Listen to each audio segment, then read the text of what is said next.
నామానికి వందనాలు. కూడి వచ్చిన మీ అందరికీ నా వందనాలు తెలియజేస్తూ ఉన్నా. ఈరోజు దేవుడు తన వాక్యము నుండి ఒక ప్రత్యేకమైన అంశం మీద మాట్లాడాలని ఇష్టపడుతూ ఉన్నాడు.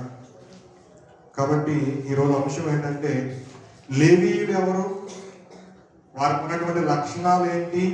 బైబిల్లో చాలాసార్లు మనము లేవీయులు అని చాలా వాక్యాలు మనం చూస్తూ ఉంటాం. అసలు ఈ లేవీయులు ఎవరు, వీరికి ఉన్న గుణగణాలు ఏమిటి, వీరికి ఉన్న లక్షణాలు ఏంటి, ఈ ప్రజలు ఎలాంటి వారు అని మనము వాక్యం నుండి కొన్ని విషయాలు మనం నేర్చుకుందాం. లేవీయులకి ఉన్నటువంటి లక్షణాలు ఒక 7 అంశాలు ఉన్నాయి. దానిలో మొదటిది ఏంటంటే, వారికంట స్వాస్థ్యము పాలు లేదు అంట. రెండవది నేను ఒకదాని తర్వాత ఒకటి నేను వివరిస్తాను. ముందుగా ఆ 7 లక్షణాలు ఏంటో చెప్తూ ఉన్నాను. రెండవది, వారు లేవీయులు ఎప్పుడు కూడా ఎల్లప్పుడూ సేవలో ఉండేవారు, దేవుని యొక్క పరిచర్యలో ఉంటారంట. దేవుని యొక్క పరిచర్యలో ఉంటారు లేవీయులు. మూడవది, వారికి లోకములో ఉన్న వారితో కానీ బంధుత్వం ఉండదంట. లోకవస్తులతో బంధుత్వము లేవీయులకి ఉండదా? ఉండదు. ఇప్పుడు 3 చెప్పాను. నాలుగవది, వాక్యమునే దేవుని మాటగా వారు ఏం చేస్తారంట, ముఖ్యముగా ఉంచుకుంటారు. దేవుని మాటనే వాక్యముగా లేదా దేవుని మాటనే లక్ష్యముగా పెట్టుకుంటారు వారి జీవితాల్లో.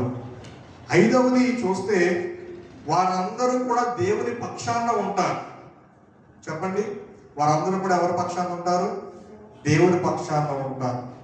మనమైతే కష్టం వచ్చిందని, నష్టం వచ్చిందని ఎవరెవరి పక్షాన వెళ్ళిపోతూ ఉంటాం. ఎవరి పలుకుబడి ఎక్కువ ఉంటే, లేకపోతే ఎవరి దగ్గర ఎక్కువ ఆస్తుపాస్తులు ఉంటే, ఎవరి దగ్గర ఎక్కువ అందం ఉంటే, ఎవరి దగ్గర ఎక్కువ చదువు ఉంటే వారి పక్షాన వెళ్ళిపోతాం. కానీ లేవీయులంట ఏదేమైనా సరే దేవుని పక్షాన్నే నిలబడతారంట. 6వ లక్షణం ఏంటంటే, ప్రజలందరినీ దీవిస్తారంట. శపించే మాటలు వారి నోటి నుండి రావు. లేవీయులు ఎలాంటి వారు? ప్రజలందరినీ దీవించి మాటలే మాట్లాడతారంట. 7వది ప్రాముఖ్యంగా, 7వది ఏంటంటే, దేవుని యొక్క మందసాన్ని మోస్తారు. ఏం చేస్తారు? దేవుని యొక్క మందసాన్ని మోస్తారంట. ఈ 7 లక్షణాలు లేవీయులలో మనం చూడగలుగుతాం. అయితే ఈ లేవీయుల ద్వారా ఈరోజు దేవుడు మనతో ఏం మాట్లాడాలి, మనకు ఏం నేర్పించాలని ఇష్టపడుతున్నాడో కొన్ని విషయాలు మనం నేర్చుకుందాం. చదవబడిన లేఖన భాగం నుండి నిర్గమకాండము 32వ అధ్యాయము 26వ వచనం మనం చూసుకుందాం. పేజీ నెంబర్ 72, పాత నిబంధన గ్రంథంలో. అందుకు మోషే పాలెము యొక్క ద్వారమున నిలిచి యెహోవా పక్షమున ఉన్న వారందరూ నా యొద్దకు రండి అనగా లేవీయులందరూ అతని యొద్దకు కూడి వచ్చిరి. ఇక్కడ ఒక సందర్భాన్ని దేవుడు జ్ఞాపకం చేస్తూ ఉన్నాడు.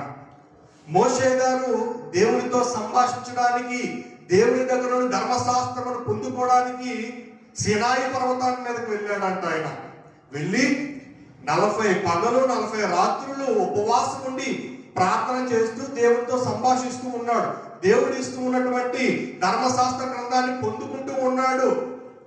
అయితే ఈ సమయంలో ఎప్పుడైతే మోషే గారు దేవునితో మాట్లాడుతూ ఉన్నాడో సినాయి పర్వతం మీద, క్రింద ఉన్నారంటే ఇశ్రాయేలు ప్రజలందరూ కింద ఉన్నారంట. దేవుడు ఐగుప్తు దేశం నుండి విడిపించి ఇశ్రాయేలు ప్రజలందరూ నడిపిస్తూ ఉన్నప్పుడు, దేవుడు మోషే గారిని సంభాషించడానికి సినాయి పర్వతం మీదకి వెళ్ళినప్పుడు మోషే గారు కింద ఎవరు ఉన్నారంటే ఇశ్రాయేలు ప్రజలందరూ ఉన్నారంట. ఉండి ఎప్పుడైతే నాయకుడు లేడో, ఎప్పుడైతే యాజకుడు లేడో, ఎప్పుడైతే దేవుని యొక్క సేవకుడు లేడో, ఆ సమయంలో వారు ఏం చేస్తున్నారంటే వారి ఇష్టానుసారమైన జీవితాలు జీవిస్తూ ఉన్నారంట. కొంతమంది ఏమో త్రాగుతూ ఉన్నారంట, కొంతమంది ఏమో తింటూ ఉన్నారంట, కొంతమంది ఏమో ఆడుకుంటూ ఉన్నారంట, కొంతమంది ఏమో నాట్యం చేస్తూ ఉన్నారంట, ఇంకొందరేమో విగ్రహారాధన చేస్తూ ఉన్నారంట. ఎవరికి ఇష్టానుసారమైన జీవితాలు వారు జీవిస్తూ ఉన్నారు. ఎప్పుడు దేవుని యాజకుడు, దేవుని యొక్క నాయకుడు వారి మధ్యలో లేనప్పుడు వారి ఇష్టానుసారమైన జీవితాలను జీవిస్తూ అంత మాత్రమే కాకుండా వారందరూ కూడుకొని వారి దగ్గర ఉన్న బంగారము ఏదైతే ఉన్నదో ప్రతి వస్తువును కూడబెట్టి దాన్ని కరిగించి ఒక విగ్రహాన్ని తయారు చేసుకున్నారంట. ఆ విగ్రహం ఏంటో తెలుసా? దూడను తయారు చేసుకున్నారంట, ఒక రూపాన్ని తయారు చేసుకున్నారంట, ఒక బొమ్మను తయారు చేసుకున్నారంట. దేనితో? బంగారంతో తయారు చేసుకుని వీళ్ళు ఏం చేస్తా ఉన్నారంటే ఆ యొక్క విగ్రహానికి మొక్కుతూ వారి ఇష్టానుసారమైన జీవితాలను జీవిస్తూ ఉన్నారు. ఇక్కడ మనం 32వ అధ్యాయంలో కనుక మనం చూస్తే అండి, మొదటి వచనము, మోషే కొండ దిగకుండా తడువు చేయుట ప్రజలు చూచినప్పుడు ఆ ప్రజలు అహరోను యొద్దకు కూడి వచ్చి, లెమ్ము, మా ముందర నడుచుటకు ఒక దేవతను మా కొరకు చేయము. ఐగుప్తులో నుండి మమ్మల్ని రప్పించిన ఆ మోషే అనువాడు ఏమాయనో మాకు తెలియదని అతనితో చెప్పిరి. ప్రజలందరూ అంటారంట అహరోనుతో, అయ్యా మమ్మల్ని ఒకడు విడిపించాడు ఐగుప్తు దేశం నుండి. ఆ విడిపించిన వాడు ఎవరో కూడా ప్రజలు గ్రహించలేని స్థితిలో అజ్ఞానంలో ఉన్నారంట. ఈరోజు దేవుడు నిన్ను విడిపించాడు. అనేకమైన అలవాట్ల నుండి, వ్యసనాల నుండి, బాధల నుండి, కష్టాల నుండి, అప్పుల నుండి, అనారోగ్యం నుండి నిన్ను విడిపిస్తే ఇంకా నువ్వేమంటున్నావు? నా యొక్క డబ్బే నన్ను బ్రతికించింది, నా బంధువులు నన్ను బ్రతికించారు, నాకున్న బలమే నన్ను బ్రతికించింది, నేను చేసిన అయితే అన్నదానాలే మంచి పిల్లలను బ్రతికించాను నువ్వు అంటున్నావు. కానీ నిన్ను బ్రతికించిన వాడు ఎవరంటే నజరేయుడైన యేసుక్రీస్తు. నిన్ను రక్షించిన వాడు ఎవరంటే నజరేయుడైన యేసుక్రీస్తుని మర్చిపోతూ ఉన్నావు. మర్చిపోయి దేవుడు ఏ స్థితిలో నిన్ను విడిపించాడు అది మర్చిపోయి ఎవరో విడిపించారని నువ్వు మాట్లాడుతూ ఉంటావు కొన్ని సందర్భాల్లో. ఇక్కడ ఇశ్రాయేలు ప్రజలు కూడా అదే అంటూ ఉన్నారు, అయ్యా అహరోను, మా కొరకు ఈ మోషే అన్నవాడు ఎక్కడికి వెళ్ళిపోవడం మాకు కనిపించట్లేదు. నిజానికి మోషే ఎక్కడికి వెళ్ళాడు? దేవుని ధర్మశాస్త్రాన్ని పొందుకోవడానికి, దేవునితో సంభాషించడానికి, ఈ ఇశ్రాయేలు ప్రజలు ఎలా నిన్ను నడిపించాలి, ఎలాగా కానాను దేశాన్ని నిన్ను తీసుకువెళ్ళాలి అని ఈ విషయాలని తెలుసుకోవడం కోసము, దేవునితో సంభాషించడం కోసము 40 పగలు 40 రాత్రుల్లో ఉపవాసం ఉండి దేవుడితో మాట్లాడడానికి వెళితే ప్రజలందరూ అనుకుంటూ ఉన్నారంట, ఈ మోషే అనువాడు మమ్మల్ని విడిచిపెట్టి వెళ్ళిపోయాడు కాబట్టి ఎవరైతే మమ్మల్ని విడిపించారు ఐగుప్తు దేశం నుండి అని అనుకుంటూ అహరోనుకు అంటారంట, మా దగ్గర ఉన్న బంగారం అంతా మీకు ఇస్తాం, మా దగ్గర ఏదైతే ఉందో అంతా మీకు ఇస్తాం, కాబట్టి నువ్వు ఒక విగ్రహాన్ని తయారు చేయి. విగ్రహాన్ని తయారు చేసి మా ముందర నడుచుటకు ఒక దేవతను మా కొరకు చేయము. ఓ అహరోను, నువ్వు మా కొరకు ఒక బొమ్మను తయారు చేయి, ఒక దేవతను తయారు చేయి, బంగారంతో ఆ యొక్క విగ్రహాన్ని నిర్మించు. ఈ బంగారాన్ని కాల్చివేసి ఒక ముద్దగా చేసి దానిని ఒక రూపము తీసుకొస్తే దానిని మేము పూజిస్తాము అని ఇశ్రాయేలు ప్రజలు అంటూ ఉన్నారంట. ఐగుప్తులో నుండి మమ్మల్ని రప్పించిన మోషే అనేవాడు ఏమాయనో, మమ్మల్ని విడిపించిన నాయకుడు ఆ మోషే అనే వ్యక్తి మమ్మల్ని విడిచిపెట్టి ఎక్కడికో వెళ్ళిపోయాడు. మమ్మల్ని విడిచిపెట్టి ఈ యొక్క అరణ్య మార్గంలో, అరణ్య ప్రాంతంలో, కొండ ప్రాంతంలో విడిచిపెట్టి ఎక్కడికో వెళ్ళిపోయాడు అని ఒకరికొకరు మాట్లాడుకుంటూ సనుగులతో అహరోను దగ్గరికి వచ్చి తమ కొరకు ఒక విగ్రహాన్ని నిర్మించుకోవాలని ఇష్టపడుతూ ఉన్నారంట. రెండవది, అందుకు అహరోను మీ భార్యలకు, మీ కుమారులకు, మీ కుమార్తెలకు చెవులను ఉన్న బంగారు పోగులను తీసి నా యొద్దకు తెండని వారితో చెప్పగా ప్రజలందరూ తమ చెవులను ఉన్న బంగారు పోగులను తీసి అహరోను వద్దకు తెచ్చిరి. అతడు వారి యొద్ద వాటిని తీసుకుని పొగరుతో రూపమును ఏర్పరిచి దాన్ని పోత పోసిన దూడగా చేశాను. అప్పుడు వారు, ఓ ఇశ్రాయేలు, ఐగుప్తు దేశంలో నిన్ను విడిపించిన దేవుడు ఇదే అనేది. నిజమైన దేవుని విడిచిపెట్టేశారు, నిజముగా జీవము గల దేవుని విడిచిపెట్టేశారు. విడిచిపెట్టేసి ఏం చేస్తున్నారు? ఒక జీవము లేని విగ్రహాన్ని తయారు చేసుకుని మమ్మల్ని విడిపించిన దేవుడు నీవే అని ఆ విగ్రహాన్ని పూజిస్తూ ఉన్నారంట. ఆ విగ్రహాన్ని ఏం చేస్తూ ఉన్నారు? ఏదో వాటిని చేయాలని చెప్పి చేస్తూ ఉన్నారు. నిజానికి ఎవరు విడిపించారో కూడా తెలుసుకోలేని అజ్ఞానంలో ఉన్నారు ఇశ్రాయేలు ప్రజలు. ప్రియ సహోదరి సహోదరుడా, అహరోన్ని పిలిచి వారి వరకు ఒక దూడను చేసుకున్నారంట. ఒక దూడని చేసుకున్నారు. దూడను చేసుకుని వాటిని పూజిస్తున్న వారిగా ఇశ్రాయేలు ప్రజలు కనిపిస్తూ ఉన్నారు. అంత మాత్రమే కాకుండా 6వ వచనంలో చూస్తే, మరునాడు వారు ఉదయం లేచి దహన బలులను సమాధాన బలులను అర్పించి, అండి వారు ఏం చేస్తున్నారంట? ఆ దూడకి సమాధాన బలులు అర్పిస్తూ ఉన్నారంట, దహన బలులు అర్పిస్తూ ఉన్నారంట. అప్పుడు జనులు తినుటకును త్రాగుటకును కూర్చుండి ఆ తర్వాత ఆడుటకు లేచిరి అని వ్రాయబడి ఉన్నది. వారు ఏం చేస్తారు? దహన బలులు అర్పించేశారంట, సమాధాన బలులు అర్పించేశారంట. చేసేసిన తర్వాత వారు ఏం చేస్తున్నారు తెలుసా? ఆ పోత విగ్రహం ముందు త్రాగి నాట్యములు చేస్తూ ఆటలాడుతూ ఇష్టానుసారమైన జీవితాన్ని జీవిస్తూ ఉన్నప్పుడు దేవుడు చూశాడు. మోషేతో మాట్లాడుతూ ఉన్న దేవుడు సినాయి పర్వతములను చూసి, అయ్యా మోషే, నువ్వు లేకపోవడంతో ప్రజలు తమ ఇష్టానుసారమైన జీవితాలు జీవిస్తూ ఉన్నారు. వారు తింటూ ఉన్నారు, త్రాగుతూ ఉన్నారు, నాట్యము చేస్తూ ఉన్నారు. నిజమైన దేవుడిని విడిచిపెట్టేసి, నిజమైన దేవుడినైనా నన్ను విడిచిపెట్టేసి వారి ఇష్టానుసారమైన వాటిని వెంబడిస్తూ ఉన్నారు. దయచేసి నువ్వు వెంటనే నీ ప్రజల మధ్యకు వెళ్ళు అని ఎప్పుడైతే మోషేకు చెప్పాడో దేవుడు, మోషే వెంట వెంటనే పరుగు పరుగున సినాయి పర్వతం మీద నుండి కిందకి దిగి, ఏమండి 2 చేతుల్లో 2 పలకలు అంటే దేవుడిచ్చిన 10 ఆజ్ఞలు పట్టుకొని సినాయి పర్వతం నుండి దిగి వచ్చాడంట. కిందకి వచ్చి ఏదో వచ్చి చదవండి. కాగా యెహోవా మోషేతో ఇట్లనెను, నీవు దిగి వెళ్ళుము, ఐగుప్తు దేశము నుండి నీవు రప్పించిన నీ ప్రజలు చెడిపోయారయ్యా. నా వాక్యమును వారికి బోధించావు, నా నడకలను వారికి నేర్పించావు. నేను గొప్ప కార్యములు, ఆశ్చర్య కార్యాలు, శూర కార్యాలు ఐగుప్తు దేశంలో వారికి చేశానే. అరణ్య మార్గంలో వారికి మన్నాను కురిపించానే. పాలు తేనెలు ప్రవహించి దేశంలో వారికి తీసుకుందామని నేను ఇష్టపడ్డానే. అయితే వారు ఏమైపోయారు? చెడిపోయారు. మోషే, వారు చెడిపోయారు. నా వాక్యమును తెలిసిన వారే, నాకు మొక్కిన వారే, నాకు ప్రార్థన చేసిన వారే, నాకు బలులు అర్పించిన వారే ఇప్పుడు ఏం చేస్తున్నారు?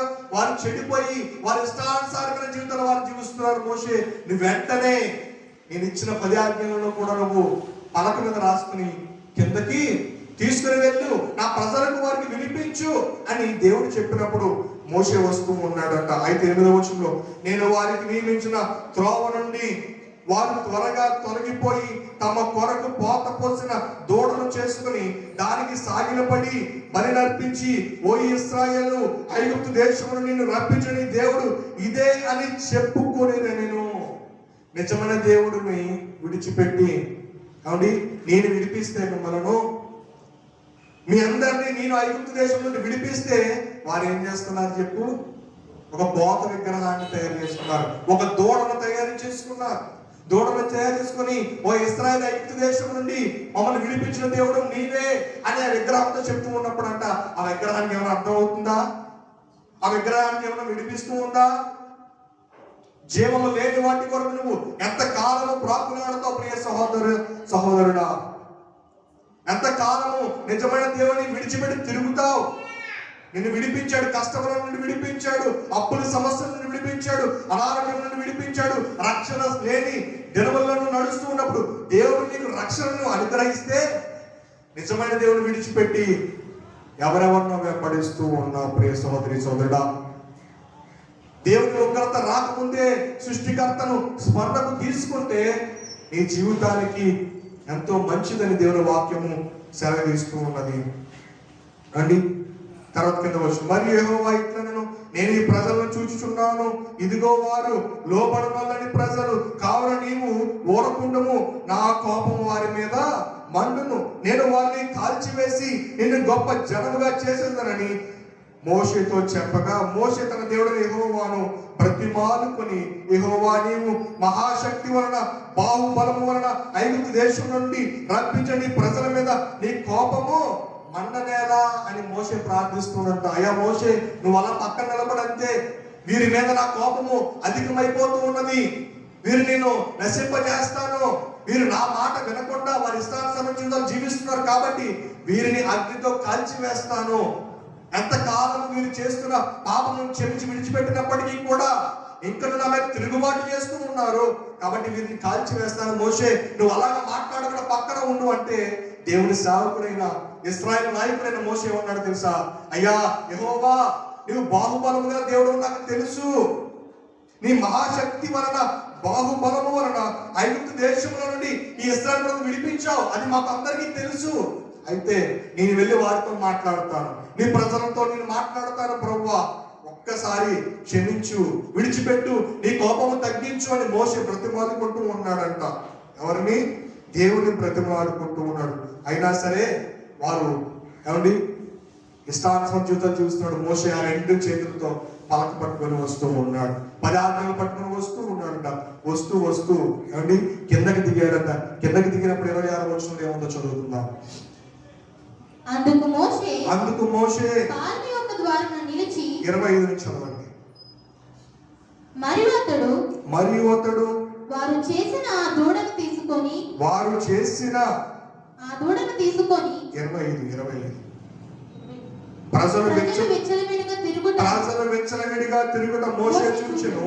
వారి విరోధులలో వారికి ఎగతాళి కలుగునట్లు అహరోను విచ్చలవిడిగా తిరుగుటకు వారిని విడిచిపెట్టి ఉండెను. అందుకు మోషే పాలెము యొక్క ద్వారమున నిలిచి యెహోవా పక్షమున వారందరూ నా యొద్దకు రండి అనగా లేవీయులందరూ అతని యొద్దకు కూడి వచ్చి దేవునికి స్తోత్రం, హల్లెలూయా. నాయకుడు లేనప్పుడు ఏమండి మంద పాడైపోతుంది. అంటే గొర్రెల కాపరి లేనప్పుడు గొర్రెలు ఇష్టానుసారంలో పరిగెడతా ఉంటాయి. కాపరి లేని గొర్రెలు ఇష్టానుసారంగా తిరుగుతాయి. కాపరి లేని మంద ఇష్టానుసారంగా తిరుగుతుంది. నాయకుడు లేని సంఘము పాడైపోతుందంట. ఏమండి యాజకుడు లేని సంఘము పాడైపోతుంది, సేవకుడు లేని సంఘము పాడైపోతుంది. ఇష్టానుసారమైన జీవితాలు జీవిస్తాం. మమ్మల్ని ఎవరు చూడట్లేదు కదా, మమ్మల్ని ఎవరు అడిగేవారు లేరు కదా, మేము ఏది చేసినా సరే పర్వాలేదు అని తమ యొక్క ఆలోచన విధానం మారిపోతుందంట. ఏమండి అప్పటి వరకు మోషే వారితో ఉన్నప్పుడు సక్రమంగానే నడిచారు దేవునితో. ఎప్పుడైతే 40 రోజులు దేవునితో మాట్లాడడానికి సినాయి పర్వతం మీదకి వెళ్ళాడో ఏమైపోయాడు? ప్రజలు ఇష్టానుసారంగా తిరుగుతూ ఉన్నారంట. అహరోను విడిచిపెట్టేశాడంట. వారి ఇష్టానుసారమైన జీవితాలకు వారు జీవిస్తున్నారు కదా అని అహరోను విడిచిపెట్టేశాడంట. అయితే 26వ వచనం, అందుకు మోషే పాలెము యొక్క ద్వారము నిలిచి యెహోవా పక్షమున ఉన్న వారందరూ నా యొద్దకు రండి అని అనగా లేవీయులందరూ అతని యొద్దకు కూడి వచ్చారంట.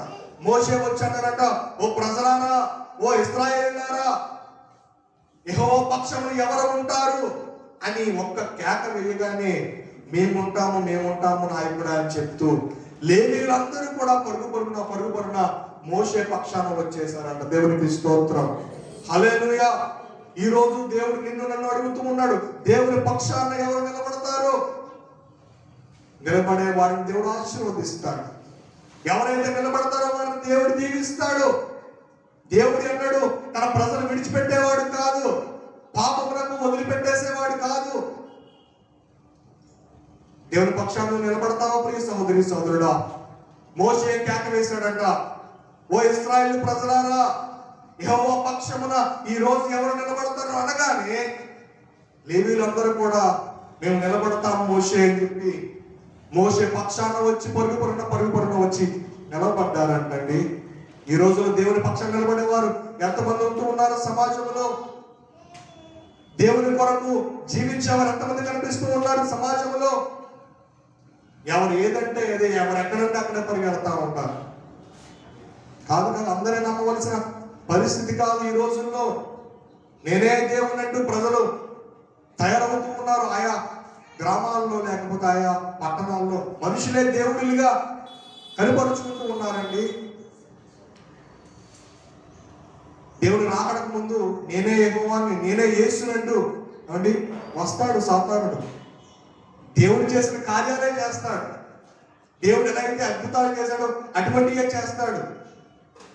ప్రియ సహోదరి సహోదరుడా, ఎవరిని నమ్ముతూ ఉన్నావో, ఎవరిని విశ్వసిస్తూ ఉన్నావో, ఎవరి వెంబడను వెళ్తూ ఉన్నావో, ఎవరిని వెంబడిస్తూ ఉన్నావో జాగ్రత్తగా పరిశీలన చేసుకోవాలి. ఎవరిని పడతావని వెంబడిస్తే నువ్వు పరలోకానికి చేరలేవు.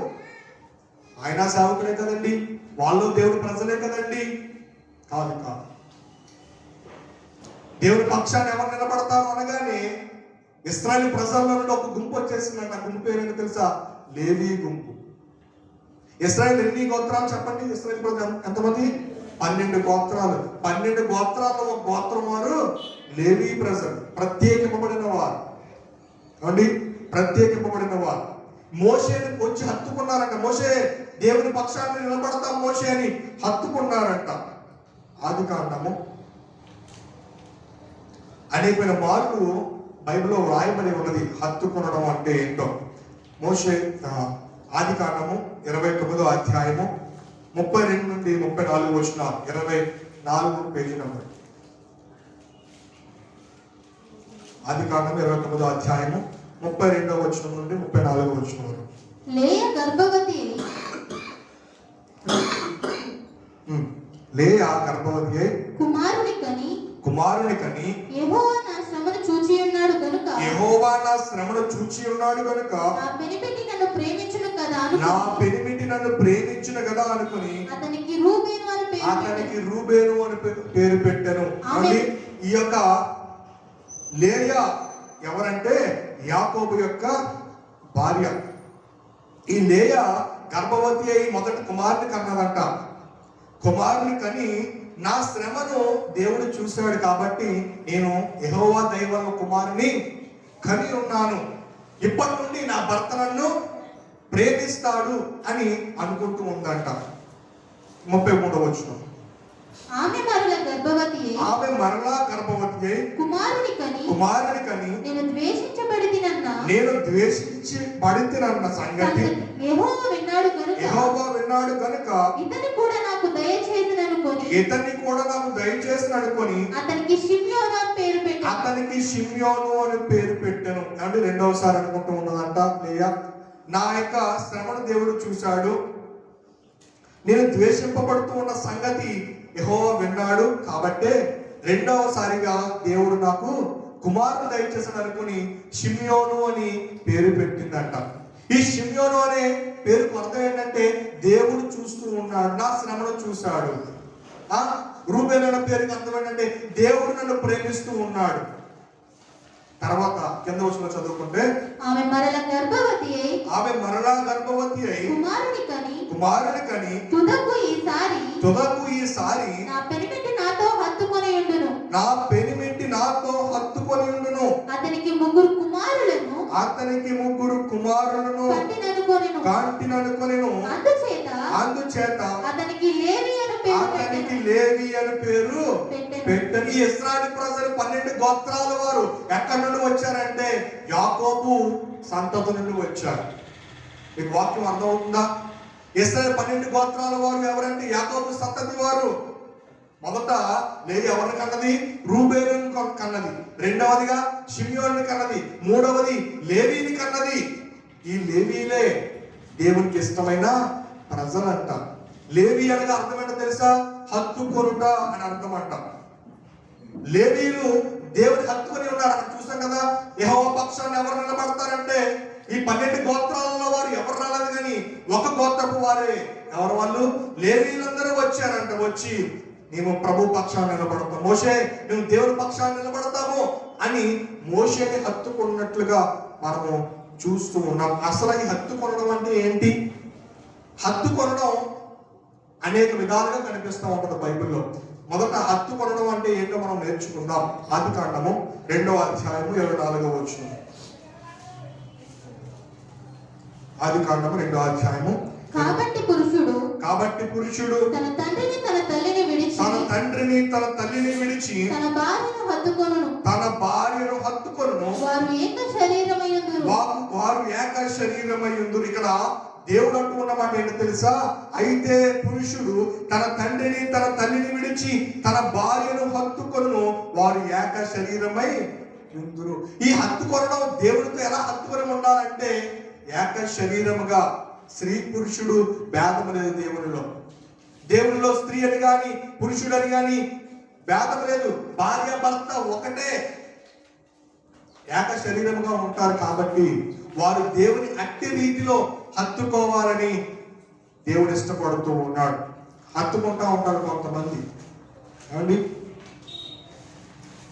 దేవుణ్ణి సిలువుకి అప్పగించడానికి ఇస్కరియోతు యూదా ఏం చేశాడు తెలుసా? దేవుని హత్తుకొని ముద్దు పెట్టుకున్నాడు. అది కేవలం వేషధారణ భక్తి. దేవుని హత్తుకుంటే హృదయ అంతరంగ లోతుల్లో నుండి దేవుని హత్తుకోవాలి. ఏమండి, ఎలా హత్తుకోవాలి? ఎలా హత్తుకోవాలో 2వ వాక్యం నేను చూపిస్తాను. ఋతు గ్రంథము 1వ అధ్యాయం 14వ వచనం, పేజీ నెంబర్ 220.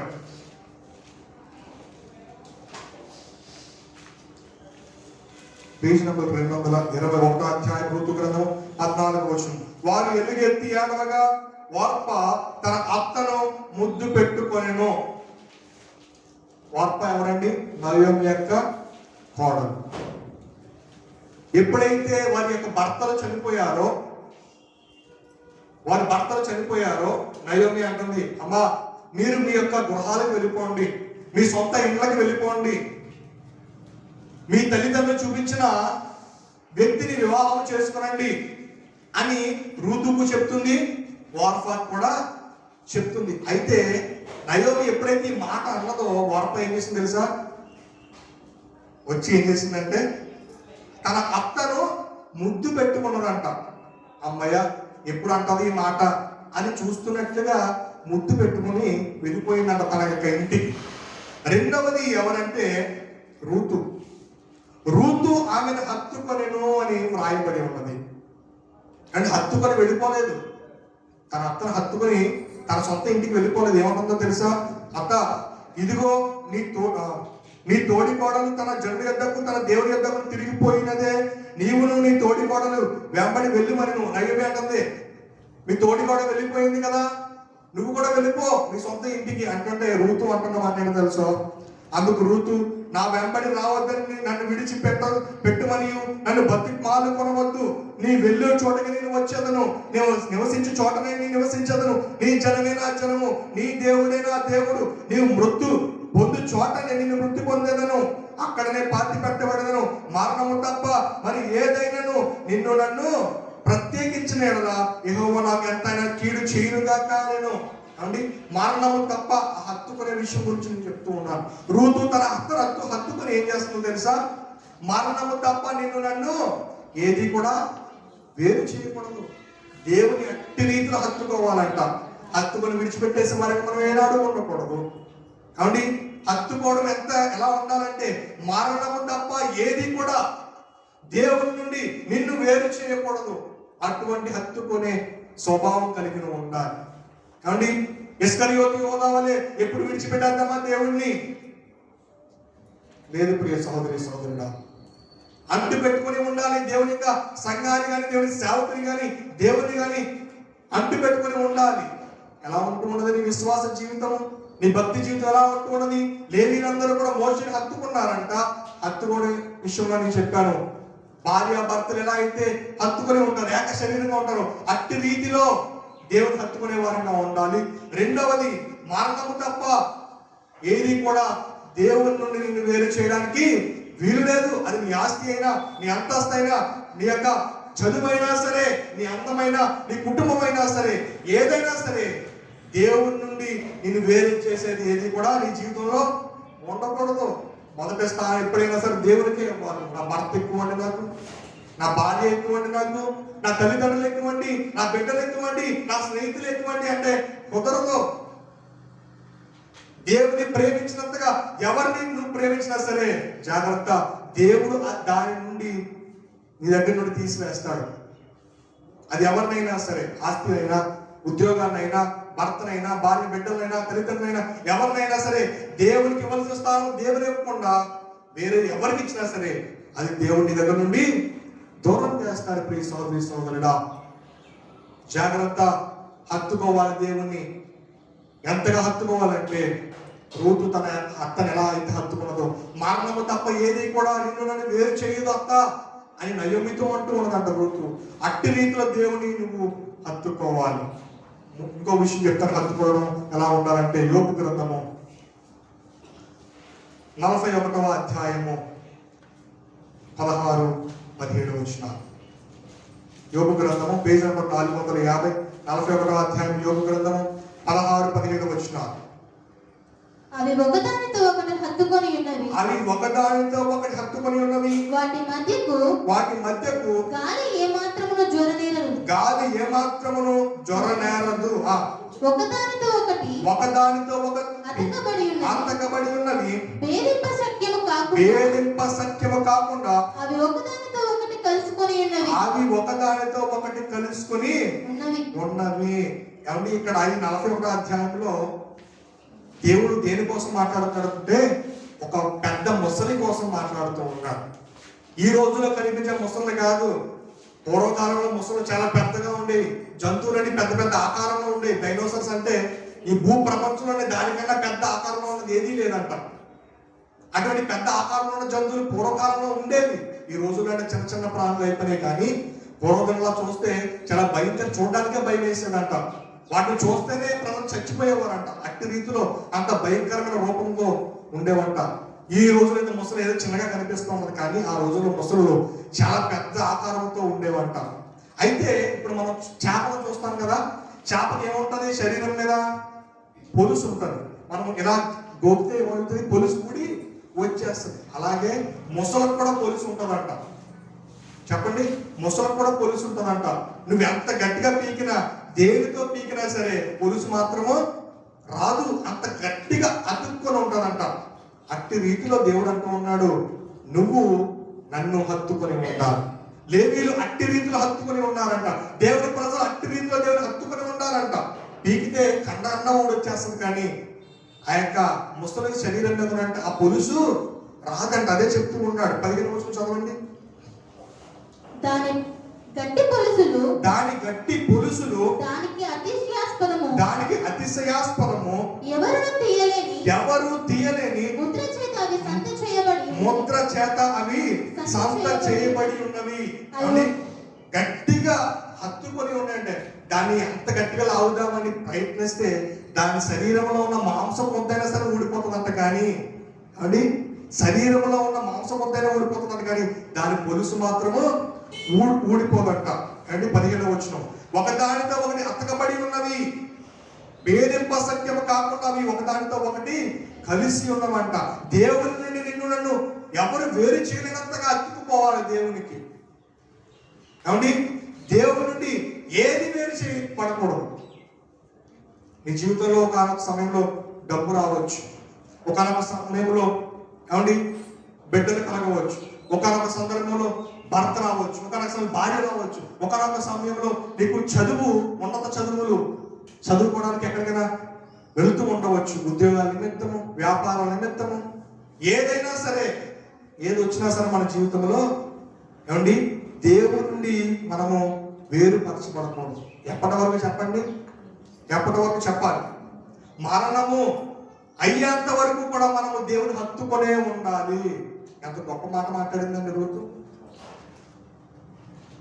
అట్టి రీతిలో దేవుని కనుక నువ్వు నేను హత్తుకొని ఉంటే దేవుడు ఎంతగానో నిన్ను నన్ను దీవిస్తాడు. దేవుని సేవకుని మాటకు లక్ష్య పెట్టాలి. మోషే పిలిచిన వెంటనే లేవీలందరూ మేము ఉన్నాము సేవకుడా అంటూ వచ్చేసారంట. లేవీలు దేవుని హత్తుకొని ఉన్నారు. దేవుని హత్తుకునే విశ్వాసిగా, సంఘముగా నువ్వు నేను ఉన్నామా లేదా పరిశీలన చేసుకోవాలి. ప్రియ సహోదరులు, రాజుల 2వ గ్రంథము 18వ అధ్యాయము 6వ వచనం, పేజీ నంబర్ 324. రాజుల 2వ గ్రంథం 18వ అధ్యాయం 6వ వచనము. అతడు యెహోవాతో హత్తుకొని ఆయనను వెంబడించుటలో వెనుతీయక ఆయన మోషేకు ఆజ్ఞాపించిన ఆజ్ఞలన్నిటిని గాయకొనిచుండెను. ఇక్కడ ఎవరి గురించి వ్రాయబడి ఉన్నదంటే హిజ్కియా అనే ప్రవక్త గురించి వ్రాయబడి ఉన్నది. హిజ్కియా ఎవరిని హత్తుకున్నాడంట? దేవునిని హత్తుకొని ఆయన వెంబడించుటలో వెన్నుత తీయలేదంట. ఏమండి, కొంతమంది వ్యాపారాన్ని చూసి సంఘానికి రాకుండా మానేస్తారు, ఉద్యోగాలను చూసి సంఘానికి రాకుండా మానేస్తారు, చదువుని చూసి సంఘానికి రాకుండా మానేస్తారు. ఒక ఆదివారము మందిరానికి దూరం అయితే ఏమండి ఏమైపోతామో తెలుసా? మన జీవితాలు చిన్నాభిన్నం అయిపోతాయి. మోషే ఏమంటే అప్పటి వరకు ఇశ్రాయేలు ప్రజలతో ఉన్నాడు, దేవుడితో సంభాషించడానికి సినాయి పర్వతం మీదకి వెళితే ఏమైపోయారు? ప్రజలు చెడిపోయారు. బైబిల్లో చూసాం కదా, నిర్గమకాండంలో 32వ అధ్యాయంలో చెడిపోయారు. నువ్వు ఒక దినము దేవుని సంఘానికి కనుక దూరం అయితే లోకంలో పడిపోతావు, లోకంలో ఉన్న ఆశల్లో పడిపోతావు. అది ఉద్యోగం నిమిత్తం కావచ్చు, వ్యాపార నిమిత్తం కావచ్చు, చదువు నిమిత్తం కావచ్చు, బంధువుల నిమిత్తం కావచ్చు, కుటుంబం నిమిత్తం కావచ్చు, అనారోగ్యం నిమిత్తం కావచ్చు, దేని విషయమైనా సరే నువ్వు సంఘానికి దూరం అయితే నువ్వు లోకంలో పడిపోతావు. సాతాను ఎప్పుడు అవకాశం దొరుకుతుందని చూస్తాడు. ప్రియ సహోదరి సోదరా, అప్పటి వరకు లోకస్తులుగా కలిసిపోయిన లేవీయులు ఎప్పుడైతే మోషే కేక వేయగానే ఎప్పుడైతే దేవుడి తట్టుకు తిరిగిపోయారో వారి జీవితాలు మారిపోయినాయి. నీ జీవితం మార్చబడాలి అంటే, నీ యొక్క కుటుంబం మార్చబడాలి, నీ పరిస్థితి మార్చబడాలంటే, నీ విశ్వాస జీవితంలో నువ్వు ఇంకా ఎదగాలి అంటే దేవుని పక్షముగా నువ్వు యథార్థమైన హృదయంతో, పరిశుద్ధమైన హృదయంతో, నీతి గల ఆలోచనతో నువ్వు దేవుని హత్తుకుంటే నీ జీవితాన్ని దేవుడు మార్చడానికి కష్టపడుతూ ఉన్నాడు. ప్రియ సహోదరి సహోదరుడా, హిజ్కియా ఏమండి దేవుని హత్తుకొని దేవుని యొక్క ఆజ్ఞల్లో, మోషించినటువంటి ఆజ్ఞల్లో గైకొనుచు దేవుని హత్తుకొని జీవిస్తూ ఉన్నాడంట. దేవుడిచ్చిన లేఖన భాగం హత్తుకుంటూ ఉన్నావా? దేవుని వాక్యాన్ని హత్తుకొని జీవిస్తూ ఉన్నావా? ఏం చెప్పాను ఇందాక, లేవీయులకు ఉన్న లక్షణాలు ఒక లక్షణం ఏంటో తెలుసా? దేవుని వాక్యమునే ముఖ్యముగా హత్తుకుంటారంట. ఏమండి, 4వ లక్షణంగా నేను చెప్పాను, వాక్యము దేవుని మాటే ముఖ్యంగా వారు జీవిస్తారంట లేవీయులు. నువ్వెవరి మాటని లక్ష్యంగా పెట్టి జీవిస్తూ ఉన్నావు? బంధువుల మాట, నీ భర్త మాట, నీ భార్య మాట, నీ బిడ్డల మాట. దేవుని మాట అవసరం లేదు మనకి. మన సొంత ఆలోచనలే, ఎవరు ఏది చెప్తే అదే కాదు. దేవుని మాటే ముఖ్యం మనకి, దేవుని మాటే ముఖ్యము. ఎవరో ఏదో చెప్తూ ఉన్నప్పటికీ నీ జీవితం మారిపోదు. ఎవరు ఏదో అనుకుంటున్నారని నీ జీవితము మారిపోదు. ప్రియ సహోదరి సహోదరుడా, దేవుని వాక్యం మీద లక్ష్యం ఉంచు, దేవుని యొక్క మాట మీద లక్ష్యం ఉంచు. నీకు ఏ సమస్య వచ్చినా, ఏ కష్టం వచ్చినా, ఏ నింద వచ్చినా, ఏ ఆపద వచ్చినా సరే వాక్యము చేసి, ప్రార్థన చేసి నువ్వు దేవునితో సంభాషిస్తే దేవుడు తప్పకుండా నీతో మాట్లాడతాడు. ఒకసారి చెప్పాను కాబట్టి ఎప్పుడు మనమే చెప్తాం, ఎప్పుడు మనమే మాట్లాడతాం దేవునితో, కానీ దేవుడు ఎప్పుడైనా మనతో మాట్లాడేదా అని అడిగాను. ఏమండి, ఎప్పుడు మన సమస్యలే, ఎప్పుడు కూడా నాకు అది కావాలి ప్రభా, నాకు ఇది కావాలి ప్రభా, నా చదువులో ఫస్ట్ ర్యాంక్ రావాలి, నా ఉద్యోగంలో మంచి రాబడి రావాలి, నా వ్యాపారాన్ని దీవించు, ఇటువంటివి చెప్తాం తప్ప దేవుడు ఏం మాట్లాడాలనుకుంటున్నాడో ఎప్పుడైనా మనము వేచి చూసామా? మనం అడిగేసి ముగించేస్తాం అంతే ప్రార్థన. మనం అడిగేసి ప్రభు నాకు అది కావాలి, ఇది కావాలి, దయచే ప్రభు అంటాం, ఆమె అయిపోయింది అంతే. తప్ప దేవుడు నాతో ఏం చెప్పాలనుకుంటూ ఉన్నాడు, ఏం మాట్లాడాలనుకుంటున్నాడో ఆశ కలిగిన ప్రాణాన్ని తృప్తిపరిచే దేవుడు. నువ్వు ఆశతో ఎదురు చూస్తే ఆయన మాట వరకు దేవుడు తప్పకుండా నీతో మాట్లాడతాడు. నువ్వు ఆశతో ఎదురు చూడవంతే. ప్రార్థన చేస్తున్నప్పటి అంతసేపు ఏదో గుర్తు వస్తుంది. వాళ్ళు ఏదో అన్నారు, పొయ్యి మీద ఏదో పెట్టారు, నా భర్త ఎలా అన్నాడు, నా భార్య ఎలా అన్నది, నా బిడ్డలు ఎలా అన్నారు, నా స్నేహితులు ఎలా అన్నారు, నా చదువులో అప్పుడు రేపు ఏ క్వశ్చన్ రాయాలి, ఏ ఆన్సర్ రాయాలా ఎగ్జామ్లో, ఈ ఆలోచనలే తప్ప దేవుడు నాతో ఏం మాట్లాడాలనుకున్నాడు అని ఏ రోజైనా వేచి చూసావా? దేవుని యొక్క మాట కొరకు దేవుని హత్తుకొని జీవించు, దేవుడు నేను సమృద్ధిగా దీవిస్తాడు. ద్వితీయోపదేశ కాండము 33వ అధ్యాయం 9వ వచనం చదువుతాం. 175 పేజీ నెంబరు. ఏమండి, ఈ యొక్క లేవీయుల కంట బంధువులతో బంధుత్వము ఉండదంట. చూడండి, ద్వితీయోపదేశ కాండము 33వ అధ్యాయము 9వ వచనము. అతడు నేను వారిని ఎరుగనని తన తండ్రిని గూర్చి తన తల్లిని గూర్చి అనెను. తన సహోదరులను లక్ష్య పెట్టలేదు. తన కుమారులను కుమారులని ఎంచలేదు. వారు నీ వాక్యమును బట్టి నీ నిబంధనను గైకొనిరి. అంతే అండి. 8వ వచనం చదవండి ఒకసారి. ఎవరి గురించి మాటలు రాయబడి ఉన్నాయంటే లేవిని గూర్చి ఇట్లనెను, లేవీయులను గురించి ఇట్లనెను, నీ తుమ్మీము, నీ తుమ్మీము, నీ ఊరిము, నీ భక్తునికి కలవు. మస్సాలో నీవు అతన్ని పరిశోధించితివి, మోరింబా నీల యొద్ద అతనితో వివాదమాడితివి. అతడు నేను వారిని ఎరుగనని తన తండ్రిని గూర్చి తన తల్లిని గూర్చి అనెను. తన సహోదరులు లక్ష్య పెట్టలేదు, తన కుమారుని ఎంచలేదు. వారు నీ వాక్యమును బట్టి నిబంధనను గైకొనిరి. ఈ లేవీయులంట ఎవరిని లక్ష్య పెట్టలేదంట. వీరికి స్వాస్థ్యము పాలు లేదని ఇందాక మొదటి లక్షణంగానే చెప్పాను కదా. ఆ లక్షణము మీరు ఎక్కడ చూడగలుగుతారంటే ద్వితీయోపదేశకాండం 14:27 చూడగలుగుతారు. అలాగే దాని అర్థము ఆంతర్యం ఎక్కడ ఉంటుందంటే అదే ద్వితీయోపదేశకాండంలో 18వ అధ్యాయం 2 కనిపిస్తా ఉంటది. వారికి ఇశ్రాయేలు ప్రజలతో పాలు లేదంట, వారికి హక్కు లేదంట. వారి హక్కు ఎవరో తెలిసే? లేవీయుల యొక్క హక్కు దేవుడే వారి హక్కు. చూద్దామా? ద్వితీయోపదేశకాండం 18వ అధ్యాయం 2 లేవీయుల గురించి చక్కని మాట అక్కడ వ్రాయబడి ఉన్నది. యాజకులైన లేవీయులకు అనగా లేవీ గోత్రీయులందరికీ ఇశ్రాయేలులతో పాలైనను స్వాస్థ్యమైనను ఉండదు. వారందరూ కలిసి జీవించిన వారే, కలిసి పెరిగిన వారే. అయితే వారితో లేవీయులకి ఏం లేదంటండి? పాలు లేదంట, సాంగత్యము లేదంట, స్వాస్థ్యం లేదంట. వారు యెహోవా హోమ ద్రవ్యములను తిందురు, అది వారి హక్కు. ఈ లేవీయుల హక్కు ఏంటో తెలుసా? దేవుడు అనుగ్రహించి తింటారంట, దేవుడు అనుసంధానంలో పెరుగుతారంట, దేవుని ఇష్టానుసార జీవితాన్ని జీవిస్తారంట. ఎలాంటి? దేవునికి ఇష్టమైన జీవితాన్ని జీవిస్తారంట. ఇశ్రాయేలుతో వారికి పాలు లేదు. వారి హక్కు ఎవరో తెలుసా? లేవీయుల హక్కు దేవుడే వారి హక్కు. ఇంకా కింద మనం చూస్తే వారి సహోదరులతో వారికి స్వాస్థ్యము కలగదు, యెహోవా వారితో చెప్పినట్లు ఆయనే వారికి స్వాస్థ్యము. ఏమండి?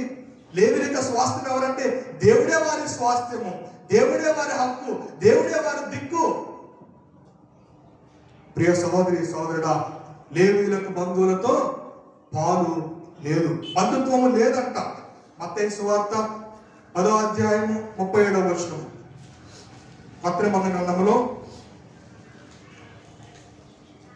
11 పేజీ నంబర్ 10వ అధ్యాయం మత్తయి సువార్త 37వ వచనం. తండ్రినైనను ఇందాక చెప్పాను కదా, ఎవరిని దేవుని కన్నా ఎక్కువగా ప్రేమించుకోడు. తండ్రినైనను నాకంటే ఎక్కువగా ప్రేమించువాడు నాకు పాత్రుడు కాడు. కుమారుడైనను నాకంటే ఎక్కువగా ప్రేమించువాడు నాకు పాత్రుడు కాదు. ఏం చేయాలంటే నా సిలువను ఎత్తుకొని తన సిలువను ఎత్తుకొని నన్ను వెంబడింపని వాడు నాకు పాత్రుడు కాదు. తన తల్లి అయినా తండ్రి అయినా ఎక్కువ ప్రేమించకూడదంట. తన కుమార్తె ఎక్కువగా తల్లిదండ్రులు ప్రేమించకూడదంట. వారు ఎవరు పాత్రులు కాదు? దేవుని పాత్రులు కాదండి. అందుకే అబ్రహాం గురించి మనం చూస్తే తన ప్రజల యొద్ద నుండి, తన కుటుంబీకుల యొద్ద నుండి అబ్రహాం ఏం చేశాడు? వారిని విడిచిపెట్టి దేవుడు పిలిచిన చోటుకు వచ్చాడు. అందుకే దేవుడు వారిని ఆశీర్వదించాడు. అబ్రహామును ఆశీర్వదించాడు దేవుడు. నిన్ను నన్ను ఆశీర్వదించాలంటే దేవుని కన్నా ఎక్కువగా ఎవరిని ప్రేమించవద్దు, దేవుని కన్నా ఎవరిని ఎక్కువగా హత్తుకొనవద్దు. లేవీయులు అదే చేశారు కదా. ఇశ్రాయేలు ప్రజలు అంటే దేవునికి ఇష్టము, ఇశ్రాయేలు ప్రజలు అంటే దేవునికి చాలా ఇష్టము. కాబట్టి వారి బాధలో ఉన్నప్పుడు చూడలేకపోవడము, వారి ఇబ్బందులు పడుతున్నప్పుడు దేవుడు చూడలేకపోవడము, వారి యాత్ర పడుతున్నప్పుడు మోయలేని భారం మోస్తున్నప్పుడు దేవుడు చూడలేకపోకుండా ఏం చేశాడు? ఐగుప్తు దేశం నుండి యాజకుడైన మోషేను ఏర్పాటు చేసుకుని విడిపించాడు. అయితే ఇశ్రాయేలు ప్రజలు దేవుని యొక్క ప్రేమను చులకంగా చూసి ఏం చేశారంటే వారి ఇష్టానుసారం జీవితాలు జీవిస్తూ దేవుని తిరుగుబాటు చేసి వారి ఇష్టమైన వాటిని వారు వెంబడిస్తూ జీవిస్తున్నప్పుడు ఏమండి మోషే అంటూ ఉన్నాడు, దేవుని పక్షాన నిలబడేవారు ఎవరు అని ఇశ్రాయేలులో కేక వేసినప్పుడు లేవీలందరూ వచ్చి ఆయన హత్తుకున్నారంట. ఈరోజు దేవుడిని అడుగుతూ ఉన్నాడు, నా కొరకు ఎవరు నిలబడతారు, ఎవరైనా హత్తుకుంటారు, నా పక్షాన్ని ఎవరు ఉంటారంటే నువ్వు దేవుని పక్షాన్ని నిలబడే స్త్రీగా పురుషుడిగా రావడానికి సిద్ధంగా ఉన్నావా? ప్రియ సహోదరి సహోదరుడా, దేవుని పక్షాన్ని నిలబడేవారు కొద్దివైపోతూ ఉన్నారండి ఈ రోజుల్లో. లోకం పక్షముగా ఎవరెవరి పక్షముగా నిలబడేవారు ఎక్కువ అవుతూ ఉన్నారు. కానీ దేవుడు కోరుకుంటున్న వాడు ఎవరో తెలుసా? దేవుని పక్షాన్ని నిలబడేవారు, దేవుని కొరకు పరిచయం చేసేవారు, దేవుని సంఘంలో నిలబడేవారు, హత్తుకొని జీవించేవారు, సేవకుని హత్తుకొని, సేవ కుటుంబాన్ని హత్తుకొని, సంఘాన్ని హత్తుకొని, దేవుని హత్తుకునే వారు దేవుడు కావాలని కోరుకుంటూ ఉన్నాడు ఈరోజు. ప్రియ సహోదరి సహోదరుడా, అబ్రహాముని దేవుడు తన ఒక్కగాని ఒక్క కుమారుడైన ఇస్సాకుని బలిచ్చామన్నప్పుడు, నా కుమారుడు ప్రభువా, లేక నాకు వృద్ధాప్యంలో పుట్టాడు ప్రభువా, ఇప్పుడు ఈ కుమారుడు నాకు బలి ఇవ్వమంటున్నావు ఏంటి? వృద్ధాప్యంలో ఉన్నారండి. అబ్రహాం ఏమో 100 సంవత్సరాల వయసులో, శారమ్మేమో 90 సంవత్సరాల వయసులో ఉన్నప్పుడు దేవుడు వారి కుమారుడు దయచేశాడు. కుమారుడు దయచేసినప్పుడు దేవుడు చిన్నవాడైన ఇస్సాకుని బలి కోరుతూ ఉన్నప్పుడు అబ్రహాము మాట కనుక చెప్పలేదు. ప్రభువా, నువ్వు అడిగింది నేను ఇస్తాను అని చెప్పి బలి ఇవ్వడానికి తీసుకెళ్తే దేవుడు పొదలో నుండి మళ్ళీ తన దూత ద్వారా మాట్లాడి, అయ్యా నీ విశ్వాసము చాలా గొప్పది, ఒక్కగాన యొక్క కుమారుడైన ఇస్సాకుని బలి ఇవ్వడానికి ఇష్టపడ్డావే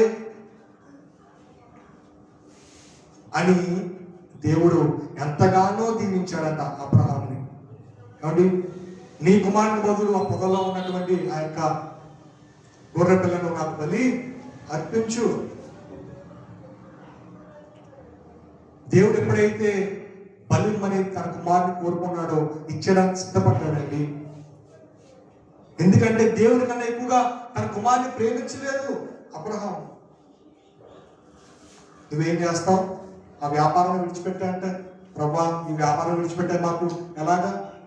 ఆ బంధువులు విడిచిపెట్టేస్తే ఎలాగా? ఆ ఉద్యోగాన్ని విడిచిపెట్టేస్తే ఎలాగా? ఆ చదువును విడిచిపెట్టేస్తే ఎలాగా? ప్రియ సహోదరి సోదరా, దేవుడు ఏదైతే చెప్తున్నాడో చేసినప్పుడు బహుగా దేవుడు దీవిస్తాడు, బహుగా ఆశీర్వదిస్తాడు. ప్రియ దేవుని సంగమా, ఒక్కసారి ఆలోచన చేద్దాం. మత్తయి సువార్త 12వ అధ్యాయము 48వ వచనం నుండి 50వ వచనం వరకు. మత్తయి సువార్త 12వ అధ్యాయం 48వ వచనం నుండి. అందుకు ఆయన తనతో ఈ సంగతి చెప్పిన వారిని చూచి నా తల్లి ఎవరు, నా సహోదరులు ఎవరు అని చెప్పి తన శిష్యుల వైపు చెయ్యి చాపి ఇదిగో నా తల్లియు నా సహోదరులను పరలోకమందున్న నా తండ్రి చిత్తము చొప్పున చేయువాడే నా సహోదరుడు నా సహోదరియు నా తల్లియు అనిను. యేసు ప్రభువారంట ఒక దగ్గర కూడి జన సమూహంతో మాట్లాడుతూ ఉన్నారంట. జన సమూహంతో బోధిస్తూ ఉన్నప్పుడు యేసు ప్రభు యొక్క సహోదరులు, యేసు ప్రభు యొక్క తల్లి అయిన మరియా వచ్చి ఆ తలుపు దగ్గర నుంచొని ఉన్నారు. నుంచొని ఒకరిని పిలిచారంట బయటికి.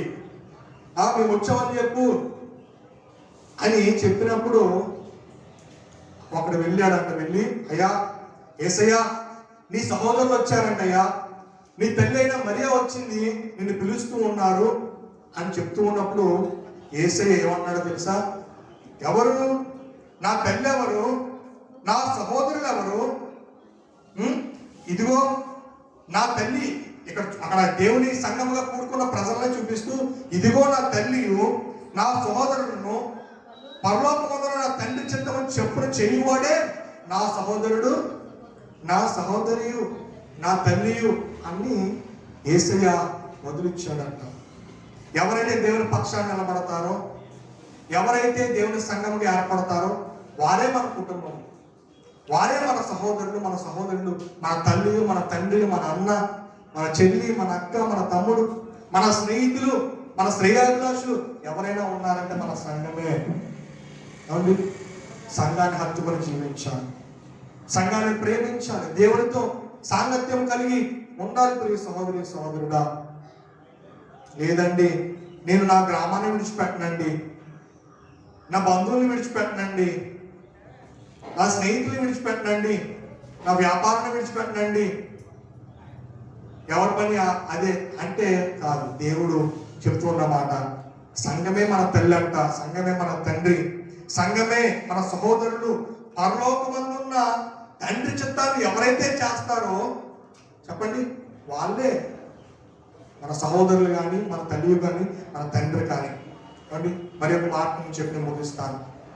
హెబ్రీయులకు రాసిన పత్రిక 12వ అధ్యాయము, హెబ్రీయులకు రాసిన పత్రిక 12వ అధ్యాయము 11వ అధ్యాయము 24 నుండి 26 వచనం, 207 పేజీ నంబరు. హెబ్రీయులకు రాసిన పత్రిక 11వ అధ్యాయము 24వ వచనం నుండి 26వ వచనం వరకు. మోషే పెద్దవాడైనప్పుడు విశ్వాసమును బట్టి ఐగుప్తు ధనము కంటే క్రీస్తు విషయమైన నింద గొప్ప భాగ్యమని ఎంచుకొని అల్పకాల పాప భోగం అనుభవించుట కంటే దేవుని ప్రజలతో శ్రమ అనుభవించుట మేలని యోచించి ఫరో కుమార్తె యొక్క కుమారుడని అనిపించుకొనుటకు ఒప్పుకొనలేదు. ఏలయనగా అతడు ప్రతిఫలముగా కలుగబోవు బహుమానమందు దృష్టించిన దేవునికి స్తోత్రం. హల్లెలూయా. ఈ మోషే గారు ఐగుప్తు దేశంలో 40 సంవత్సరాలు ఉన్నాడంట. ఎన్ని సంవత్సరాలు? 40 సంవత్సరాలు ఐగుప్తు దేశంలో ఉన్నాడట. ఫరో చనిపోయిన తర్వాత ఎవరవుతాడు రాజు? ఫరో కుమార్తె యొక్క కుమారుడు మోషే. ఫరో చనిపోయిన తర్వాత ఐగుప్తు దేశం అంతటికి రాజు కావలసిన వాడు మోషే. అర్థమవుతుందా మీకు? ఐగుప్తు దేశానికే రాజు పదవిని, హోదాని వదులుకోవడానికి ఇష్టపడ్డాడు. ఎవరి కోసం? దేవుని కోసం. అంటే ఈ భూమి మీద కలిగే భోగములు వద్దు అనుకున్నాడు. అంత మంచి మాట, నాకు చాలా ఇష్టమైన మాట. మోషే పెద్దవాడైనప్పుడు విశ్వాసమును బట్టి ఐగుప్తు ధనము కంటే, అండి ఐగుప్తులు అన్నీ ఉన్నాయండి. ధనం ఉన్నది, బంగారం ఉన్నది, వస్తు సామగ్రి ఉన్నది, సైన్యం ఉన్నది. పిలిస్తే 100 మంది వచ్చే సైన్యము మోషే దగ్గర ఉన్నారు. ఐగుప్తు ధనము కంటే ఏది గొప్ప భాగ్యం అనుకున్నాడంటే క్రీస్తు విషయమైన నింద గొప్ప భాగ్యమని ఎంచుకొని అల్పకాలము పాప భోగం అనుభవించడం కంటే దేవుని ప్రజలతో శ్రమ అనుభవించడం మేలని యోచించి ఫరో కుమార్తె యొక్క కుమారుని అనిపించుకున్న ఒప్పుకోలేదంటండి. మనమైతే ఏం చేస్తాం? పలానా వాళ్ళు మా బంధువులండి, పలానా రాజకీయ నాయకుడు మాకు బాగా తెలుసండి అంటే డబ్బున్న వాళ్ళని మనం ఎక్కువగా చూపించడానికి ఇష్టపడతాం. అది నేనైనా నువ్వైనా ఎవరైనా సరే. కాబట్టి పేద స్థితిలో ఉన్న వారిని మనం బంధువులు, పలానా బంధువులండి పేదగా పూరి గుడిసులో ఉంటారండి అని ఎప్పుడు ఎవరితో చెప్పావు నువ్వు? చెప్పం. ఎందుకంటే ఎవరైతే మేడ మిద్దులు ఉంటాయో, కార్లు బంగ్లాలు ఉంటాయో, లేకపోతే మంచి పొజిషన్లో ఉంటారో వాళ్ళ బంధువులండి. ఫలానా వాళ్ళు నాకు ఎంత దూరమైన వాళ్ళైనా సరే మనం చెప్పుకుంటాం. కానీ మోషే ఫరో కుమార్తె యొక్క కుమారుని అనిపించడానికి ఒప్పుకోలేదంట. అసలు మన యొక్క స్వభావం మారాలి. ముందు ఏం మారాలి? దేవుని దగ్గరికి వచ్చామంటే మాటలో ఏమండి శాంతి ఉంటే సరిపోదు. మన యొక్క భక్తి జీవితంలో ఏమండి తగ్గింపు మన మాటలో ఉంటే కాదు, మనం నడిచే విధానంలో కనిపించాలి తగ్గింపు. ప్రియ సహోదరి సహోదరుడా, మోషే ఆ గొప్ప భాగ్యమును విడిచిపెట్టేశాడంట. దేవుని కొరకైనా ఎంత గొప్ప భాగ్యముగా ఎంచుకున్నాడంట. 40 సంవత్సరాలు ఉన్నాడండి ఐగుప్తు దేశంలో. ఎవరిని విడిచిపెడతారా? కానీ దేవుని కొరకైన శ్రమే నాకు గొప్ప భాగ్యం. ఆయన ఏమి చూస్తాడంటే దాన్ని ప్రతిఫలముగా కలుగు బహుమానం కొరకు చూశాడు. ఆ బహుమానం ఏంటో తెలుసా? పరలోక రాజ్యం. నువ్వు దేని కోసం చూస్తూ ఉన్నావు? ఈ లోక భోగాల కోసం చూస్తూ ఉన్నావా? దేన్ని వెంబడించాలని ఇష్టపడుతూ ఉన్నావు? ప్రియ సహోదరి సహోదరుడా, లేవీయులు ఒక ప్రత్యేకింపబడిన గుంపు. ఇశ్రాయేలు అందరూ యాకోబు యొక్క సంతతి వారే. అయితే యాకోబు సంతతిలో వారిలో కూడా లేవీయులే దేవుడు ఎక్కువగా ఏర్పరచుకున్నాడు. ఎందుకంటే దేవుడి సేవ చేసే వాళ్ళే, మందసాన్ని మోసే వాళ్ళే, లోకం నుండి వేరు, ప్రత్యేకమైన వాళ్ళు వారే. లక్షణాలు చెప్పాను కదా. మొదటి లక్షణం ఏం చెప్పాను నేను? స్వాస్థ్యమైనను పాలైనను లేదు. ఎవరితో? ఇశ్రాయేలు ప్రజలతో, తన కుటుంబీకులతో, తన యొక్క సొంత గోత్రములతో కూడిన ప్రజలతో పాలు పొత్తు లేదంట. రెండోది ఏం చెప్పాను చెప్పండి?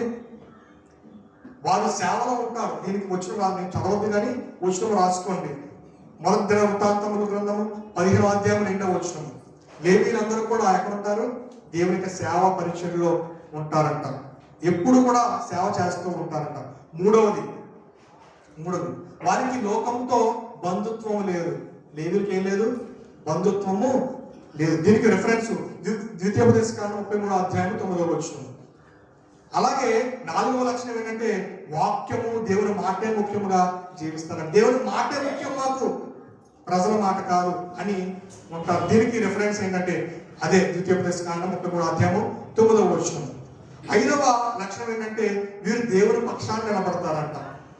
దేవుని పక్షాన నిలబడే ప్రజలు, లోకం పక్షాన కాదండి, స్నేహితుల పక్షాన కాదు, కుటుంబీకుల పక్షాన కాదు, కానీ దేవుని పక్షాన్నే మంచి కొరకు నిలబడేవారు లేవీయులు. దీనికి రిఫరెన్స్ నిర్గమకాండం 32వ అధ్యాయము 26వ వచనం దాకా చదువుకున్నాం. అలాగే 6వ లక్షణం ఏంటంటే ప్రజలు దీవిస్తారంట. ఏం చేస్తారు? నువ్వు నిజంగా దేవుని విశ్వాసం అయితే, దేవుని ఎరిగిన బిడ్డవైతే నీ నోటి నుండి శాపపూరితమైన మాటలు రాకూడదు. ఎప్పుడు కూడా ప్రజలు దీవించాలి. వాళ్ళు మంచి చేసినా చెడు చేసినా సరే మనం ఏం చేయాలి? ఇతరులను దీవించాలి. అది లేవి యొక్క దేవుని ప్రజల యొక్క దేవుని యొక్క బిడ్డల యొక్క లక్షణం. లేవీలు ప్రజలు ఎప్పుడు కూడా దీవిస్తూ ఉంటారంట. దీని కొరకు రిఫరెన్స్ ద్వితీయోపదేశకాండము 21వ అధ్యాయము 5వ వచనం. అండి చివరగా 7వది ఏంటో తెలుసా? దేవుని మందసాన్ని మోస్తాను. నువ్వు దేవుని మందసాన్ని మోస్తావా? దేవుని నీ హృదయంలో మోసావా ఎప్పుడైనా సరే? కనీసం దేవుని సన్నిధికి వస్తున్నప్పుడు బైబిలే తెచ్చుకోం. మనం బైబిల్ తెచ్చుకోం. మన బిడ్డలో మా యొక్క ఇంట్లో అక్షయ్ కానీ సత్యమిత్ కానీ ఆదివారం అంటే దేవుని సన్నిధికి వస్తున్నప్పుడు బైబిల్ మర్చిపోతూ ఉంటారు. నేను చెప్తాం ఎవరు బైబిల్ వాళ్ళు తెచ్చుకోవాలి, ఎవరు బైబిల్ వాళ్ళు తీసుకోవాలి. ఎవరో తీసుకొస్తారంటే కాదు, నీకు నువ్వుగానే పరలోకం వెళ్ళాలి. ఎవరో నేను లాభం తీసుకువెళ్ళలేరు. నీ భార్య తీసుకొస్తానే బైబిల్, నా భర్త తీసుకొస్తాను, నా బిడ్డ తీసుకొస్తానే బైబిల్ కాదు. ఎవరి రక్షణ వాళ్ళదే, ఎవరి పరలోక స్థానం వాళ్ళదే. కాబట్టి దేవుని మందసాన్ని మోసేవారు లేవీలు అంటే దీనికి రిఫరెన్స్ మొదటి దిన వృత్తాంతములు 15వ అధ్యాయము 2వ వచనం. చివరిగా ఒక వాక్యాన్ని చదివి మొదటి చదువుకున్న వాక్యాన్ని ముగిస్తాను. నిర్గమకాండం 32వ అధ్యాయం 26వ వచనం, పేజీ నంబరు 42. అందుకు మోషే పాలెము యొక్క ద్వారమున నిలిచి యెహోవా పక్షమున ఉన్న వారందరూ నా యొద్దకు రండి అనగా లేవీలందరూ అతని యొద్దకు కూడి వచ్చిరి.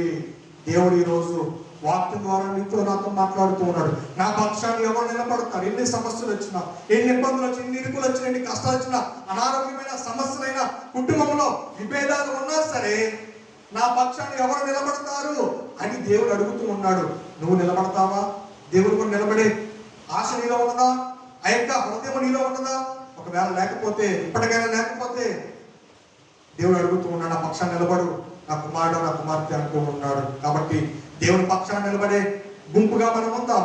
మన సంఘాన్ని దేవుడు తన రాకడలో ఎత్తే గుంపులో మనం నిలబడతాం. అప్పుడు పరలోక రాజ్య స్థానం మనందరికీ దేవుడు దయచేస్తాడు. అటువంటి దేవుని కృప కూడి వచ్చిన మనందరికీ ఈ వాక్యము ద్వారా కన్నా ప్రజలందరికీ దేవుడు దయచేయను గాక.